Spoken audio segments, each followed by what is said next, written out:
চাওক যোৱা বিধানসভা নিৰ্বাচনতে ডিঙৰ ৰাইজে তেওঁক প্ৰত্যাখ্যান কৰিছিলে কিন্তু আমাৰ কংগ্ৰেছৰ লগত এলায়েন্স থকাৰ কাৰণে মানুহে তেওঁক নিৰ্বাচিত কৰিবলৈ বাধ্য হৈছিল কিন্তু এতিয়া চাই আছে মিডিয়াত ওলাই আছে জ্বলা কলা খাইছে ডিং সমষ্টি মানুহে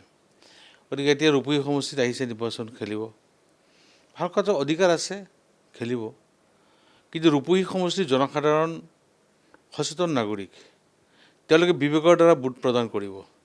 কৰি আহিছে আৰু কৰিব কিন্তু তেওঁলোকে আৱেগৰ বশৱৰ্তী হৈ ভোট নিদিয়ে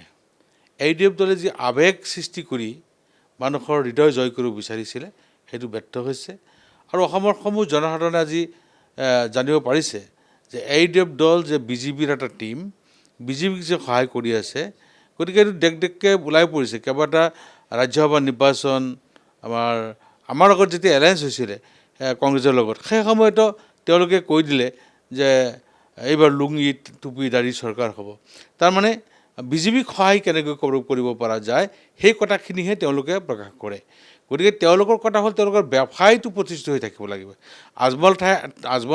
ডাঙৰীয়াৰ যি আগৰৰ ব্যৱসায় আজি তেওঁৰ লাভ হৈছে তেওঁৰ লাইচেন্স এতিয়া আগত লাইচেন্স আছিলে এতিয়া লাইচেন্সৰ দৰকাৰ নাই এতিয়া ফ্ৰী কৰি দিছে অসমৰ এনেকুৱা এটা এয়াৰপোৰ্ট নাই যে আজমল চাহাবৰ শ্ব'ৰুম নাই এনেকুৱা এটা চহৰ নাই আজমল চাহাবৰ শ্ব'ৰুম নাই